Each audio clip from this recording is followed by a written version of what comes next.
우리 사랑하는 성도님들, 지난 한 주간 잘 지내셨습니까? 저도 여러분 기도해 주셔서 우리 성도님들의 기도로 건강하고 또 더위에도 비 속에도 하나님의 은혜로 잘 지내고 말씀 전하게 되어서 감사하게 생각합니다. 본격적인 휴가철임에도 불구하고 주님 앞에 나와 예배드리는 성도님들, 또 멀리서도 함께 참석하여 하나님 품 떠나 살 수 없음을 고백하는 우리 모든 식구들에게 하나님의 은혜와 은총이 함께 하시기를 주님의 이름으로 축복합니다. 삶이란 참 쉽지 않지만 또 너무 어려워서 도저히 풀 수 없는 난제만도 아닙니다. 삶의 고비가 있지만 그것을 넘으려는 삶의 긴장으로 인해 우리는 새로운 지경으로 나아가는 발전과 은혜를 이루기도 합니다. 오늘 산상수훈 16번째 말씀으로 우리가 잘 알고 있는 좁은 문으로 들어가라는 말씀을 함께 나눔으로 은혜를 이루고자 합니다. 오늘 말씀의 내용은 그저 읽어도 저절로 우리에게 이미 알려진 내용이고 더 설명할 필요가 없는 말씀 같습니다. 좁은 문으로 들어가라. 멸망으로 인도하는 문은 크고 그 길이 넓어 그리로 들어가는 자가 많고 생명으로 인도하는 문은 좁고 길이 협착해 찾는 자가 적음이라 라고 말씀하고 있습니다. 더 이상 설명이 필요 없겠죠. 항상 다른 사람이 선택하지 않는 좁은 문, 즉 주님의 뜻을 이룸, 힘들어도 은혜 안에 살아감, 그것을 선택하는 것은 이미 우리가 잘 알고 있으니 그 알물 전제로 진행하고자 합니다. 주로 우리 각자의 적용의 문제에 대해서 생각해 보도록 하겠습니다. 따라서 결국 우리 시대의 좁은 문은 우리들에게 무엇일까를 조금 더 집중해 생각해 보고자 합니다. 첫째 생각합니다. 믿음의 백성의 선택 최우선 순위, 좁은 문입니다. 좁은 문은 무엇일까? 하나님의 뜻에 맞는 방향과 길입니다. 오늘 본문에서 좁은 문이란 결국 하나님의 뜻에 맞는 방향과 길이며 순간마다 내 선택에 있어서 하나님의 뜻을 선택함을 말씀합니다. 믿음의 사람은 매 순간마다 하나님의 뜻이 무엇일까 하는 문의 없이 우리 길 갈 수 없습니다. 다윗과 사울 왕의 초반기 직후 모습을 비교하면 결국 다윗은 하나님의 뜻을 순간마다 구하였고 사울 왕은 처음에는 순간마다 구하였으나 시간이 지나며 하나님의 뜻을 구하는 일이 그에게 최우선 기쁨의 자리를 내주고 그의 뜻이 우선을 차지하고 있었던 것입니다. 성도의 삶은 과한 것이 아니라 기계적으로 삶의 기준이 하나님의 뜻이 무엇인가에 대한 끊임없는 추구가 있는 삶입니다. 내 소욕을 넘어서는 더 큰 하나님의 뜻을 이루는 길입니다. 결국 하나님의 뜻은 내 소욕을 넘는 하나님이 원하시는 길입니다. 끊임없이 스쳐가는 생각들 있습니다. 그 중에 하나님의 뜻이 무엇이든지 우리는 어떻게 분별할 수 있을까요? 우리는 어떤 순간과 사항의 가치와 하나님의 뜻을 잘 모르기는 하지만 더 중요한 것은 그것을 선택하고자 하는 마음이 별로 크지 않다는 말이죠. 하나님의 뜻이 무엇인가 끝까지 집요하게 집착하고 그 뜻을 찾아 이루기를 원하는 마음 자체가 작단 말입니다. 오히려 하나님의 뜻을 모르기를 원하는 경우도 있습니다. 혹시 하나님의 뜻과 내 뜻이 다를까 하여 하나님의 뜻을 차라리 알기를 원치 않을 때도 있습니다. 주님의 겟세마네 기도가 모범이 되는 것은 주님은 이미 자신의 가고 싶은 길이 있었습니다. 십자가의 잔을 피하는 것이죠. 그러나 간구하고 간구한 끝에 결국 하나님의 뜻을 받아들이는 수용의 은혜를 발휘하게 됩니다. 외면치 않고 십자가의 길을 선택하신 것입니다. 인간의 소욕과 하나님의 뜻의 선택에서 우리는 항상 하나님을 향한 선한 양심을 열고 하나님의 뜻을 구하고 따르고 이루고 완성해야 합니다. 그것이 쉽지 않기에 좁은 문이라고 합니다. 부한애동을 넘어 고독을 품어야 갈 수 있는 하나님의 뜻 이룬과 인생에게 줄 기쁨의 길 생각합니다. 좁은 문의 선택이란 문구 자체가 고독과 외로움을 수반한 선택입니다. 부한애동, 다른 사람 혹은 다수의 뜻에 깊은 생각 없이 따르는 것이 아니라 하나님의 뜻이 무엇인가에 대한 고민이 끊임없이 수반되는 것입니다. 우리는 항상 생각합니다. 하나님의 뜻을 이루는 것, 그리고 인생에게 기쁨을 줄 수 있는 길이 무엇인가에 대한 고뇌 속의 비교 선택입니다. 우리는 아브라함의 여호와일의 체험, 요셉의 마지막 베냐민을 보냄에 대한 하나님의 섭리에 대한 수용 의지를 다시 한번 회상해야 합니다. 결국 내가 이제까지 살아온 결과 내가 하나님의 뜻을 받아들이고 받아들이지 않으면 별 의미가 없다. 어차피 하나님의 뜻을 받아들일 수밖에 없는 것이 내 삶이었다. 그리고 그것이 나에게 있어서 최고의 축복의 길이었다라는 것 정도는 그들은 이미 파악하고 있었던 때입니다. 그러므로 하나님의 섭리는 거부할 수 있는 것이 아니라 수용을 통하여 가장 큰 영화로움을 체험하는 것이라는 것을 알고 있었던 것입니다. 우리의 선택은 다른 사람이 그렇게 해서 쉬워 보여서가 아니라 그것이 꼭 필요하고 누군가가 해야 되는데 다른 사람이 아니면 나라도 해서 하나님 나라에 도움이 된다면 그것을 이루어야 한다는 것이 우리에게 주어지는 은혜의 축복이기도 합니다. 때로 인생은 낭만이라고 생각합니다. 이 지점 잠깐 주목해 주시기 바랍니다. 꼭 인생은 지극한 소니 계산서에 의해서만 구성되지 않습니다. 큰 결정은 낭만으로 합니다. 자, 보세요. 좋아서, 그래야 하니까, 그러고 싶어서 매우 낭만적인 어구입니다. 유심히 보면 인생의 작은 일은 치열하게 계산하고 큰 일은 계산을 넘어선 더 큰 은혜를 바라보는 심정에서 이루어지는 것이 하나님 백성의 삶이요 하나님의 은도였습니다. 그래서 우리는 모든 것이 시간 지나고 하나님의 은혜라고 말합니다. 여러분, 우리는 아주 큰 일은 계산에 의해서 이루어질 수가 없어요. 왜냐하면 아주 큰 일은 우리가 계산을 해낼 능력이 없기 때문이죠. 아주 큰 일이라는 것은 하나님의 은혜와 능력이 포함되는 그 범위까지 포함해서 큰 일이 되기 때문입니다. 우리 사랑하는 성도님들, 작은 일은 계산하세요. 그러나 큰 일은 계산을 넘어선 더 큰 계산을 이루시는데 그것은 하나님의 은혜가 포함된 영역입니다. 내게 있어서 좁은 문의 의미와 기준을 생각해 봅니다. 순간의 선택이 아닌 인생 전반의 가치와 기준에 의해서 결정됩니다. 성도의 인생 결정은 하나님의 뜻을 우선하고 하나님의 뜻을 따름에 의해서 선택됩니다.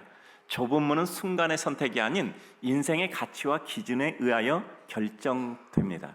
여러분, 어떤 일을 순간에 생각했다고 합시다. 그것이 순간의 생각인가요? 아니면 내가 이제까지 살아온 내 삶의 수없는 반복으로 말미암아 이루어진 사고의 구조 속에서 그 일이 미끄럼틀 타고 결정됐을까요? 순간의 선택이 우연히 되는 것은 없습니다. 그 순간의 선택은 내가 살아온 모든 경험과 습관과 내가 살아온 모든 과정들이 포함돼서 이루어지는 나의 생각의 구조 속에서 그것을 미끄럼틀 타고 내려와서 결정된 거예요. 그러니까 살아온 우리 삶의 내력이 다 포함돼서 그 순간의 결정을 내린 것입니다. 물론 이제 순간의 결정보다 더 중요한 것은 더 오래 생각한 것이겠죠. 설명드리겠습니다. 우리는 그 순간의 판단 같으나 판단은 구조적으로 이미 만들어진 미끄럼틀 타고 가는 사고의 흐름일 뿐입니다. 급할 때 모든 것은 결국 입력된 대로 출력됩니다. 따라서 우리는 좋은 결정을 하기 위해서는 좋은 영적 기초 체력을 준비해야 됩니다.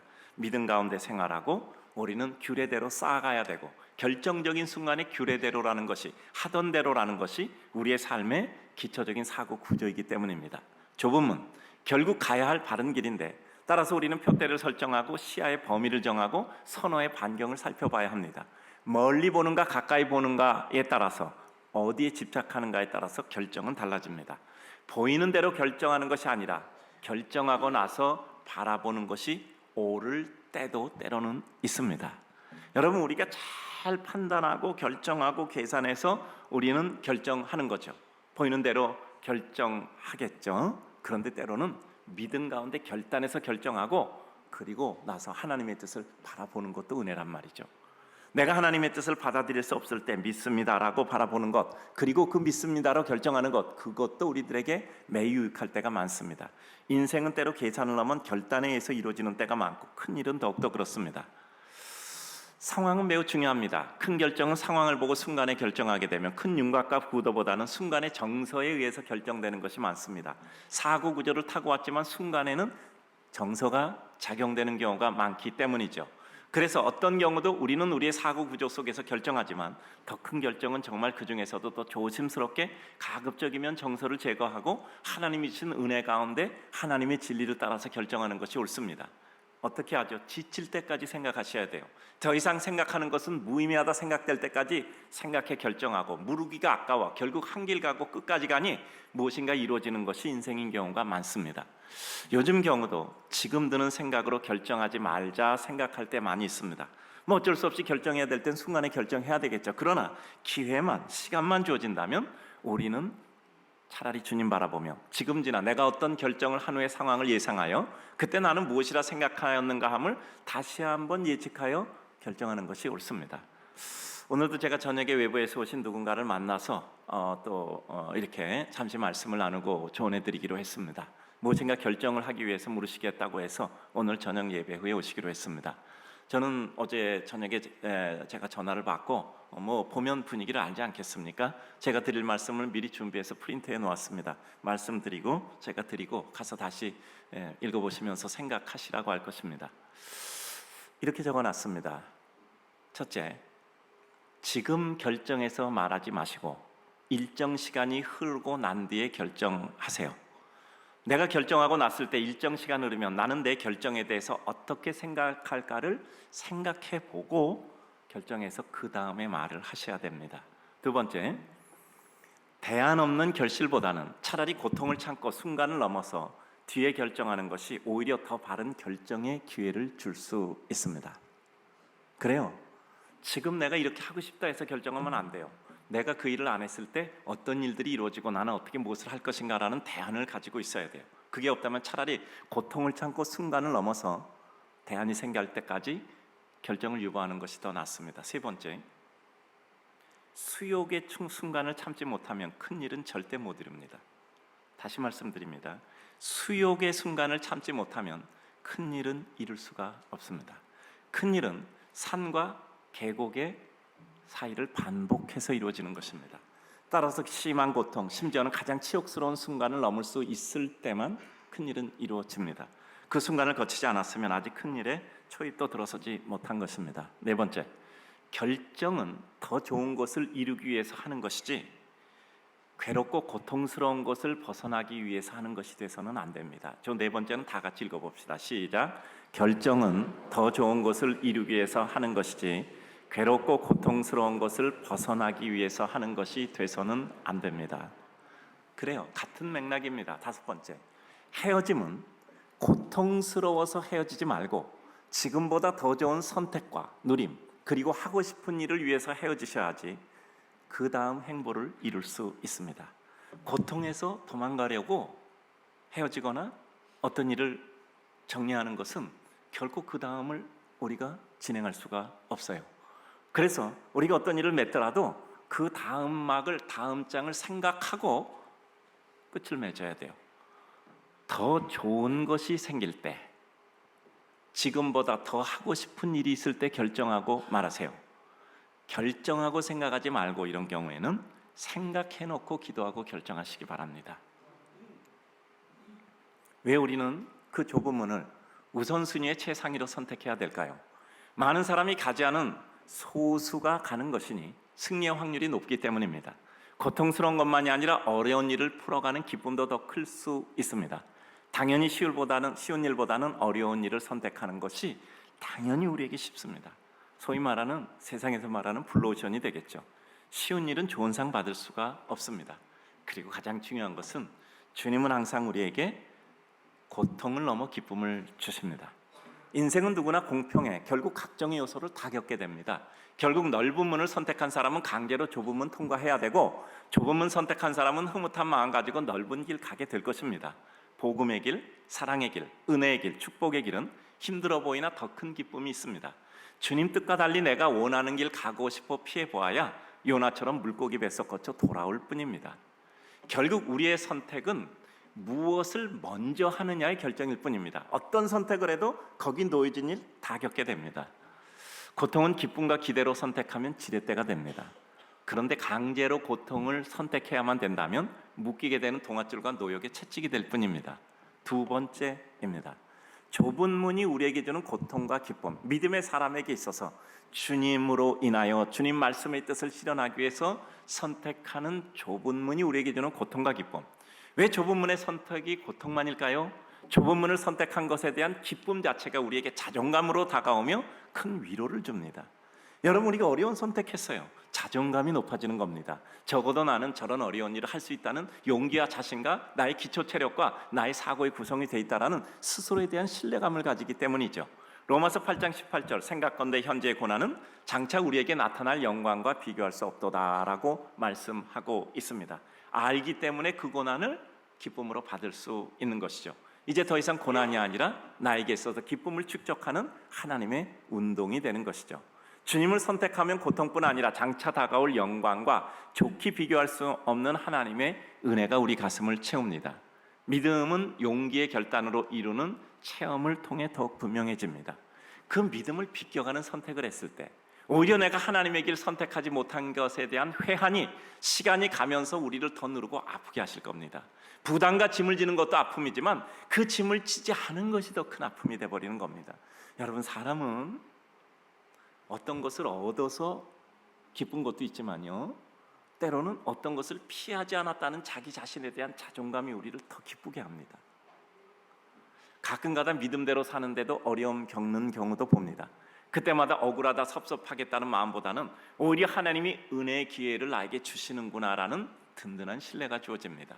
믿음대로 살아서 후회할까요? 믿음대로 살지 않아서 후회하는 게 훨씬 더 많습니다. 우리 깊이 생각해 봐야 합니다. 깊이 생각해 봐야 돼요. 깊이 생각해 봐야 됩니다. 믿음대로 살아서 후회하는 것보다는 믿음대로 살지 않아서 후회되는 것이 우리 인생에는 훨씬 더 많습니다.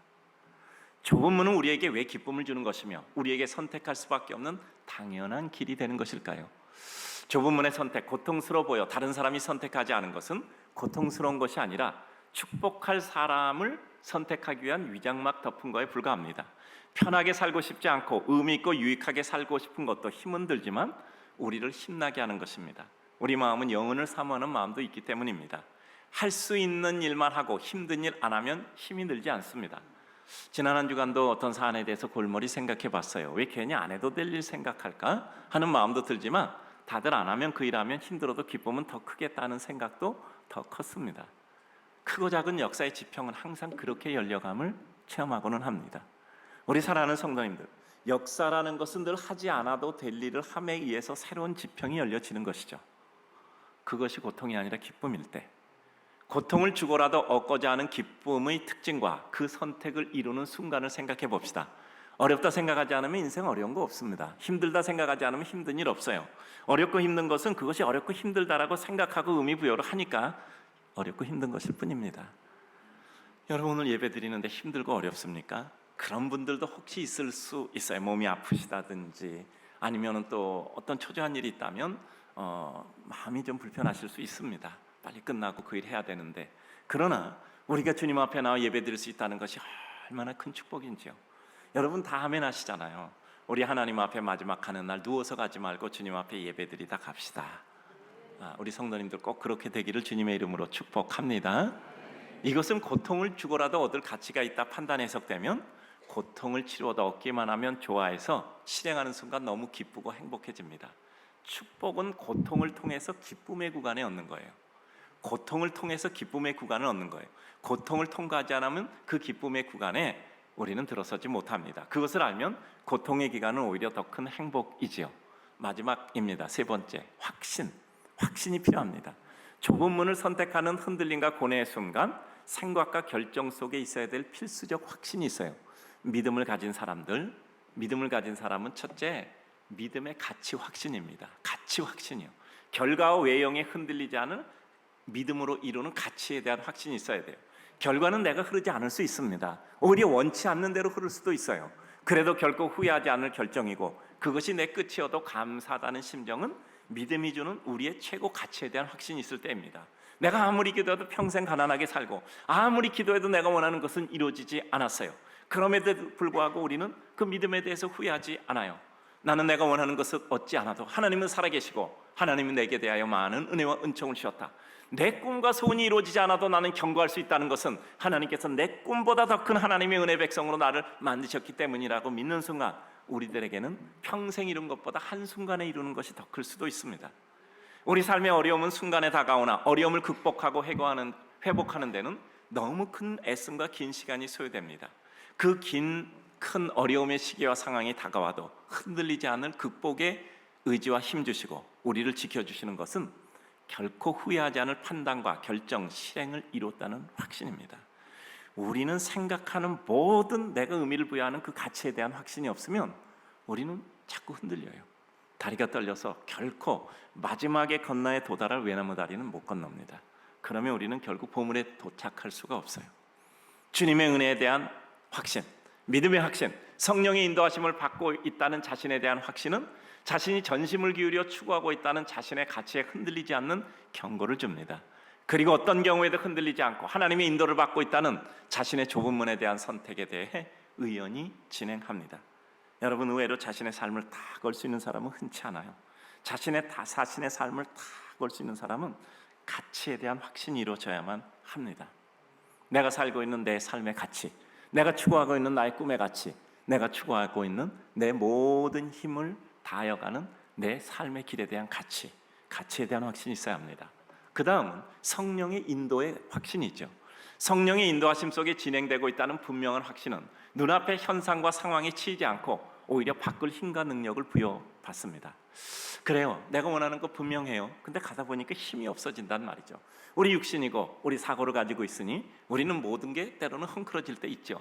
성령의 인도의 확신은 힘들고 어려울 때, 두렵고 지겨움에 무너지지 않게 합니다. 오히려 완결의 때, 힘든 시기가 줄 더 큰 기쁨으로 은혜를 향해 갈 수 있게 합니다.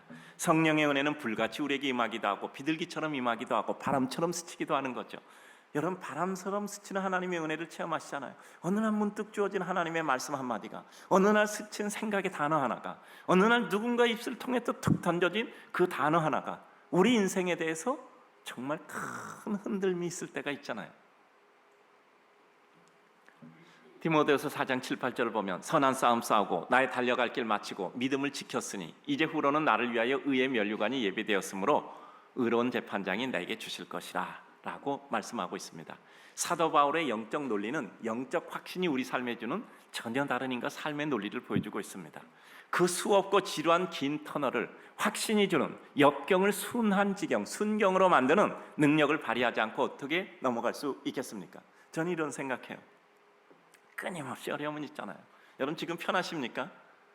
앞으로 많은 어려움이 있는 건 당연히 알잖아요. 여러분, 생각해 보세요. 오늘 날씨 맑았다고 내일 날씨가 계속 맑겠습니다. 재앙이에요. 여러분, 지구는 홍수의 위험보다는 한발, 가뭄의 위험이 훨씬 더 많습니다. 맑은 날만 있으면 세상은 다 말라서 모든 것들이 살 수가 없어요. 적당히 비가 와줘야 되고, 적당히 또 개체수 조절을 위해서 하나님께서 먹이사슬을 위해서 적당히 정리하시고 적당히 세우시는 것, 우리는 너무나 절묘하게 알고 있잖아요. 그 수없고 긴 터널이 주는 이와 같은 어려움 속에서도 그 터널에 있는 모든 역경을 순경으로 만들 수 있는 이와 같은 하나님의 은혜, 저는 창조적 역사라고 생각합니다. 순간마다 시간마다 그 어떤 순간도 기쁨으로 만들 하나님의 창조적 역사를 체득하고 발휘해야 돼요. 우리는 그렇잖아요. 생육 번성, 땅의 충만, 정복, 다스리고 그 모든 것을 누리는 하나님의 축복을 받았어요. 우리는 범죄함으로 낙원에서 쫓겨났지만 하나님의 은혜로 다시 회복했다면 이제는 우리는 그런 힘을 가지고 살아가는 거예요. 그래서 늘 말씀드리잖아요. 오늘도 한번 따라서 합시다. 동정받으려 하지 말고 인정을 받도록 합시다. 동정받으려고 하지 말고 인정받도록 해야 돼요. 인정을 받는 것은 대가를 치러야 됩니다. 결국 우리는 대가 치름을 두려워하지 않고 우리는 그 인정을 받음을 획득하여 하나님의 은혜 가운데 그 힘 가지고 하나님의 뜻을 실현해 나가는 것이죠. 다른 사람 기쁘게 하면 여러 날 후에 도로 찾게 되는 하나님의 은혜와 영광 얻게 되는 것입니다. 우리는 또 무엇을 확신해야 돼요? 극복의 의지를 확신해야 돼요. 자신을 믿어야 합니다. 어떤 결정과 의리 잘 안 될 때도 부끄러운 것이 아니라 그 순간에서 출발하여 더 잘되게 함으로 더 큰 모두의 기쁨을 이룰 수 있는 극복의 의지에 대한 확신입니다. 우리 인생의 너무 많은 부분은 어떤 일을 실패하거나 일이 잘 안 될 때 어떤 결정을 내려야 돼요. 소위 말하는 위기관리 능력입니다. 결정과 일이 잘 안 되는 것은 부끄러운 것이 아닙니다. 그것을 부끄러워만 하고 다시 일어나 해결하지 않는 게 더 큰 부끄러움입니다. 성경은 의인은 7번 넘어져도 8번 일어나는 사람이라고 했거든요. 넘어지는 것보다 한 번 더 일어나는 사람이 의인입니다. 그 속도가 더 빨라지겠죠? 그때 더 유연해지겠죠? 그때 엎어짐을 통해서 배우는 것이 점점 축적되겠죠? 우리는 그 순간 일어나 어려움과 부끄러움을 오히려 가장 큰 은혜의 때와 하나님의 영광을 선호하는 순간과 상황으로 만들어야 합니다. 늘 말씀드리지만 엎드러졌을 때 그냥 일어나서는 안 돼요. 일어나라고 해서도 일어나면 안 됩니다. 나는 하나님이 나를 엎어뜨렸을 때 뭔가 땅에 쓰여진 길수가 있을 것이다 보고 나서 일어나셔야 돼요. 사단이 여러분 끄집어 올리셔도 여러분은 일어나시면 안 됩니다. 그래요, 우리는 하나님의 은혜 가운데 하나님의 은혜를 확신하는 사람입니다. 어떤 경우도 하나님의 은혜는 있다고, 하나님의 섭리는 내게 존재한다고 확신하는 사람이에요. 따라서 하나님이 만드신 그 어떤 여건에도 우리는 그것을 소재 삼아 하나님의 은혜를 꼭 피워야 합니다. 잘못했으면 죄송합니다. 더 잘해서 기쁘게 해드리겠습니다 하고 정말 기쁘게 해드리면 됩니다. 우리 성도님들 지금까지 잘 살아오셨어요. 현대도 잘하고 계십니다. 그래요. 마지막까지 하는 것을 보면 우리는 그 진정성을 우리는 파악할 수 있습니다. 이제 오늘의 말씀을 정리해서 말씀드립니다. 오늘 제가 드릴 말씀은 이 말씀입니다. 우리가 택해야 될 이 시대의 좁은 문은 무엇일까? 저는 삶의 진정성을 확보하는 일이라고 생각해 봤어요. 아까 적용의 문제라고 말씀드렸잖아요. 삶의 진정성을 확보하는 일. 우리는 우리가 살고 있는 세상에 선한 영향력을 끼치고 어떤 변화를 주기 원합니다. 주님 앞에 사는 나도 다른 이도 삶의 진실과 사랑이 있음을 확인시켜주는 일을 이룰 수 있을까 생각합니다. 진리의 특징은 시간이 지나면 더 선명해지는 겁니다. 예수 믿고 구원받고 성숙해지고 성화되고 우리가 이전과 다른 그 무엇, 영혼을 사모하고 추구하는 삶의 빛이 보이는 것입니다. 인생은 무엇인가 되고자 해서 되는 것이 아니라 바른 길 가다 보면 어느덧 우리도 모르는 사이에 하나님의 사람이 되어 있는 것을 발견할 뿐입니다. 훌륭한 사람 되는 게 목표가 아니에요. 훌륭하게 살다 보면 자신도 모르게 훌륭한 사람이 되어 있을 뿐입니다. 수없는 인생의 좁은 문, 예수 그리스도께서 우리에게 몸소 몸으로 삶으로 희생으로 사랑으로 보이셨던 그 길의 진정성을 담고자 하는 겁니다. 십자가 지고 가시는 그 길을 우리도 정말 우리에겐 도저히 불가능한 길이 아니라 우리들에게도 가능한 축복과 은총의 길임을 우리는 체험하고 나눠줄 수 있는 것이죠. 우리는 이 시대에 우리의 좁은 문을 삶의 진정성을 확보하는 길이라 생각하고 우리의 길로 가고자 합니다. 자, 지금부터 좀 부담스러울 것입니다. 정직하게 사는 것 쉽지 않습니까? 않습니다. 여러분, 정직합니까? 라고 물어보면 어떻게 대답하시겠습니까? 정직하십니까? 정직하다는 그 문구를 이루기 위해서 우리는 수많은 작위적인 작심하고 행하는 수고와 진을 빼는 수고를 해야 할 것입니다. 그 힘겨운 억지로의 수고가 일정 수준 지날 때 조금은 자연스럽게 우리의 삶은 정직을 흉내내려고 하는 것을 발견할 수 있습니다. 정직하게 산 사람은 다른 사람에게 정직하게 살아라 말 못합니다. 여러분, 정직하게 살아보셨어요? 정직하게 살아라 말 못해요. 그게 얼마나 어려운 건지 알기 때문에. 다른 사람에게 정직하게 살아라 말하는 사람은 정직하게 살아보지 않아서 정직함이 얼마나 어려운지 모르기 때문에 그렇게 말할 뿐입니다. 우리들에게 주어지는 한 가지 단어, 한 가지 명제가 그거 하나하나를 이루는데 얼마나 어려운 것입니까? 그 흉내와 모방이 우리에게 익어지고 편안해질 때 우리는 우리도 모르게 그 정직이 편안해질 수 있습니다. 우리는 죄악된 인생이라 우리 안에 있는 본연의 생각은 사람마다 다를 수 있으나 인생은 의지가 본성을 이기기에는 참 어려운 존재입니다. 그래서 우리들에게 필요한 것이 성령 충만입니다. 그래서 우리에게 필요한 것이 성령 충만입니다. 하나님의 은혜로 우리는 그 하나님의 뜻을 이루는 거예요. 그래서 모든 것이 하나님의 은혜였다라는 말은 맞습니다. 그것은 겸손의 언어가 아니라 그것은 사실의 언어예요. 모든 것이 하나님의 은혜일 뿐입니다. 바르게 사는 것도, 진실한 것도, 사랑으로 사는 것도, 누군가를 위해 내 것 주고 싶은 산상수훈적 큰 사람이 되는 것도 그리 쉽진 않아요. 오리 가자는데 심리 가지고, 겉옷 달라는데 속옷 주고, 그리고 오른밤 때리면 왼밤 대고, 받고자 하는 대로 주고, 그런 삶이 우리에겐 쉽지 않잖아요. 그러나 주님은 우리를 좌절시키려고 그런 말씀 주신 거 아니라고 말씀드렸잖아요. 우리 할 수 있기에 그렇게 말씀 주셨고, 그리고 뭐라고요? 우리를 그렇게 만드시겠다는 주님의 의사를 우리에게 주사하고 계신 거란 말이죠. 그래요. 우리는 그래서 분명히 믿습니다. 주님이 말씀하신 건 이루어집니다. 세상에는 우리가 살고 있어요. 우리를 통해서 이루어질 겁니다. 어떻게 해요? 주님이 우리를 통해서 이루실 것이란 말이죠. 그래서 어느 날 그 쉽지 않은 것이 기쁘고 재밌고 즐거울 때 우리는 하나님의 은혜를 입은 우리를 발견하게 될 것입니다. 정직하게 살다 보니 내가 정직하지 않다는 것을 발견하게 되고, 그것을 하나하나 제거해 나가는 삶의 기쁨 가운데 우리는 씻어지고 맑아지고 정화되고 강화되고, 그것을 통해서 하나님의 은혜가 무엇인지 우리는 조금씩 깨닫게 될 겁니다. 세상에 있을 때 안 되겠죠. 우리의 완성은 하나님 나라 가는 그 순간에 이루어지는 것이니까요. 다만 과정 속에서 성화의 과정의 수준을 조금씩은 높여갈 것입니다. 우리는 그 하나님의 은혜를 잊기 위해 오늘도 간곡히 기도하고 또 기도합니다. 우리가 잘나고 모두가 옳고 모두가 소리 지르고 가만히 있으면 바보 취급받는 것처럼 힘든 세상이잖아요. 우리는 어떻게 이런 세상에서 악에게 지지 않고 선으로 악을 이기되 그것도 사랑 안에서 할 수 있을까요? 이 고난도의 삶의 방정식을 어떻게 풀어야 할까 생각합니다. 저는 아무래도 어떻게 이런 가운데 어떻게 선으로 악을 이길까? 그것도 믿음 안에서, 사랑 안에서 어떻게 이룰까? 종교개혁의 3대 신조가 있잖아요. 오직 믿음으로, 오직 은혜로, 오직 말씀으로. 그래요. 이와 같은 믿음의 본질로 돌아가는 것, 모든 흐트러짐을 바로잡을 수 있는 것, 결국은 믿음이고 은혜고 말씀이잖아요. 요즘의 삶은 바른 논리로 나를 설득하고 누구를 설득하는 게 아니에요. 바른 논리로 누구를 설득하는 게 아니란 말이죠. 적어도 수많은 사람들의 가르침에도 바른 논리가 참 많습니다. 수많은 책에도 바른 논리가 많아요. 요즘 어디 가려고 하지 않아요, 제가. 그리고 말 섞으려고 하지 않는 이유가 있습니다. 제 말을 섞어봐야 그 수많은 말 중에 한마디일 뿐이에요. 별 의미가 없어요. 반향이 있을 리가 없죠. 왜 그런지 아십니까? 모든 사람이 다 동시에 다 얘기를 해요. 이런 겁니다. 요새 시대를 이렇게 제가 표현해 드릴게요. 호수에 돌을 던지면 돌이 가라앉을 때까지 어떤 파문이 있을 겁니다. 뭐 그 정도의 시간 동안은 그래요. 조그만 점점 더 큰 이와 같은 그 파장이 있잖아요. 동심원이 점점 크게 몇 개로 그려지잖아요. 근데 요즘 시대는 이상한 시대예요. 호수 위에 돌을 던졌는데도 그 돌이 가라앉을 때까지 아무런 파문이 일어나질 않아요. 너무나 신기하잖아. 아니 호수에 돌을 던지면 이런 동심원이 그려져서 파문이 이루어져야 되잖아요. 근데 그 파장이 일어나지 않아요. 왜 그런지 아십니까? 너무나 많은 사람들이 한꺼번에 우르르 다 돌을 던져요. 그러니까 무슨 파장이고 뭐고 없어요. 그냥 웃어서 먼지 나고 거품 나고 흙탕물 지어지고 그 난리야 난리.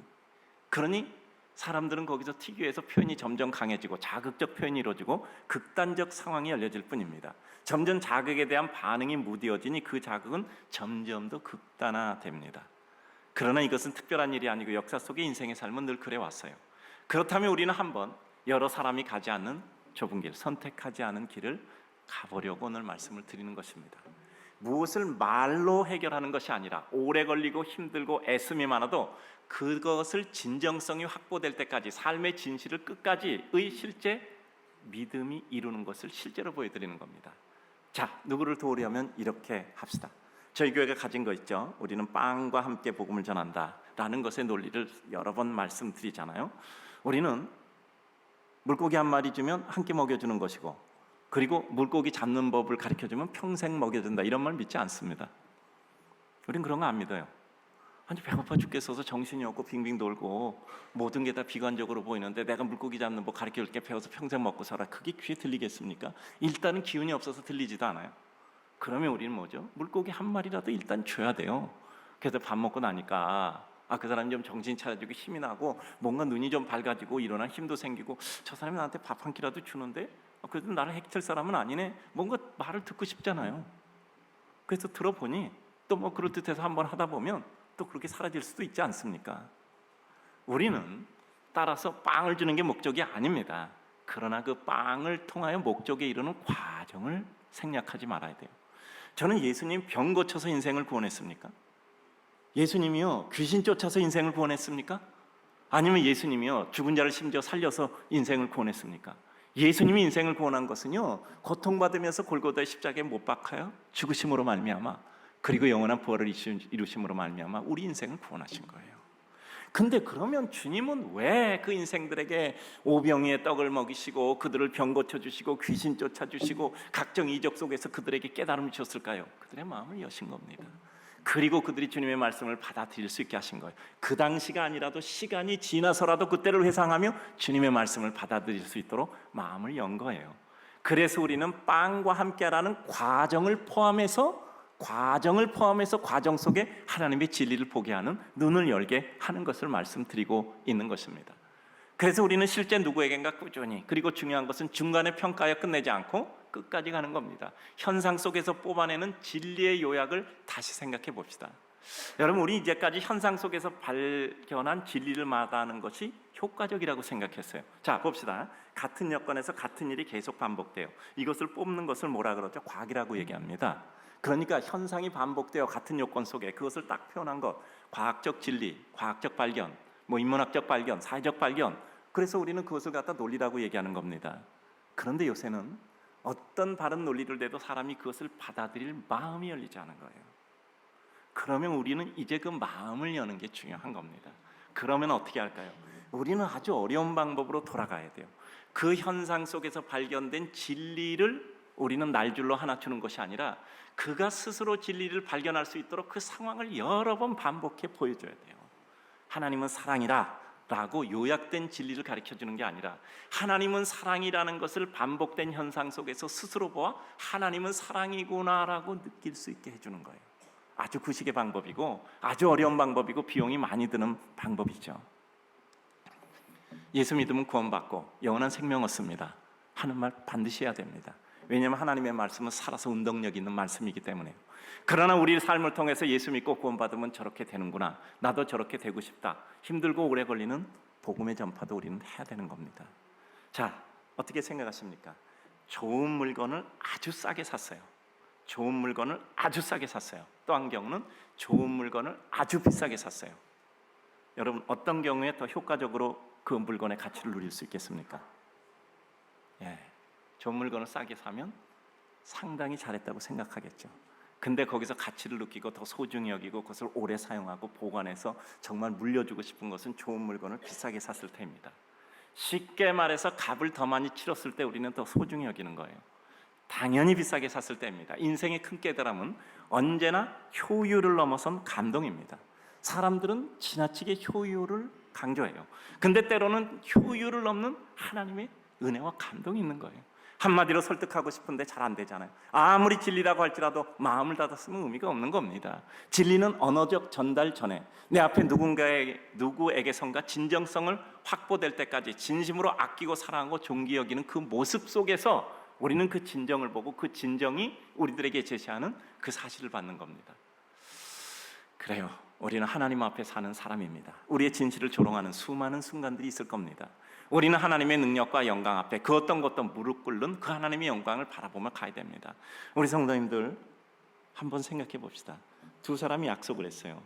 두 사람이 약속했어요. 근데 그 사람이 약속을 깼습니다. 당신이 약속했으니까 내 약속도 당연히 깨지는 겁니다. 우리는 그렇게 살면 초보예요. 초보입니다. 그 사람은 약속을 깼어요. 당신은 약속을 안 지켜도 나는 내가 한 부분의 약속은 당신에게 지킵니다. 그게 하나님의 백성입니다. 그것은 누구를 바라보냐면 하나님을 바라보고 가는 거예요. 하나님 우리 인간과 약속을 했어요. 근데 우리 인간이 약속을 깨뜨렸어요. 쌍방협약이 안 돼요. 그래서 하나님이 일방적인 은혜 언약을 우리에게 주신 것입니다. 여러분, 우리 살다 보면 말이 안 되잖아요. 그 사람은 약속을 깼는데 왜 나는 그 약속을 끝까지 지켜야 될 의무가 있는가? 그 약속을 지킬 수 있는, 의무를 지킬 수 있는 정도의 수준의 사람이 되시기를 바랍니다. 우리 성도님들 큰 사람들 되시기 바랍니다. 큰 사람들이 되시기를 바랍니다. 그래요. 진정성은 분량과 시간의 경과, 즉 오랜 시간의 축적으로 확인됨을 늘 말씀드렸습니다. 여러분, 우리가 정말 진정성을 가졌다는 것은 첫째는 그 분량이 차야 돼요. 그 분량이 차기 위해서는 시간의 경과, 시간의 축적이 필요하다는. 능력 있는 사람은 잠깐만 할 수 있어요. 우리 다 능력 있는 건 아니잖아. 뭐 능력이 부족하면 다른 사람 1시간 해도 우리 10시간에 할 수 있는 그것도 능력이잖아. 인내하고 끝까지 오래 할 수 있고 기다릴 수 있는 것도 능력이잖아요. 그래서 우리는 결국 그 분량과 시간의 경과를 통해서 시간이 지나도 그 분량을 채우고 있는 우리 모습 속에서 우리는 하나님이 누구신가를 서로가 발견할 수 있는 거죠.